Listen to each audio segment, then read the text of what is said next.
మత విద్వేషాలు రెచ్చగొట్టడానికి అనంతపురం జిల్లా రథానికి నిప్పు పెట్టారని హోంమంత్రి అనిత అనుమానం వ్యక్తం చేశారు.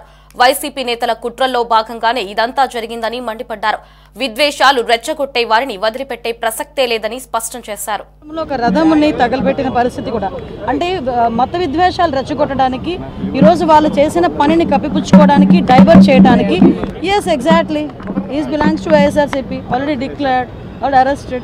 నేను ఏమంటానంటే ఇప్పుడు మ్యాక్సిమం ఇప్పుడు వాళ్ళు రాష్ట్రం చంద్రబాబు నాయుడు గారు చెప్పి లాస్ట్ 5 yearsలో రథాలని తగలబెట్టారు, రాముడు తల నరికారు, ఆంజనేయ స్వామి చెయ్యి నరికితే ఏమైపోయింది, మహా అయితే ఇంకోటి పెట్టుకోవచ్చు అంటే వాళ్ళు చాలా చులకన భావం. వాళ్ళకి ఒక దేవుడు ఒక దైవత్వం అన్న ఆ హిందువుల మనోభావాలన్నా చాలా చులకనగా ఉండి మళ్ళా తిరిగి అటువంటి మత విద్వేషాన్ని రెచ్చగొట్టే నేపథ్యంలో అనంతపురంలోని రథాన్ని కూడా తగిలేసే పరిస్థితి ఈరోజు కనిపిస్తూ ఉంది.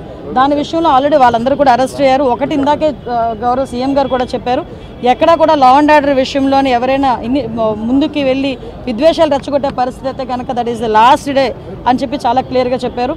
ఎక్కడా కూడా అటువంటి ఇబ్బందులు లేకుండా చూసుకునే బాధ్యత తీసుకుంటాం.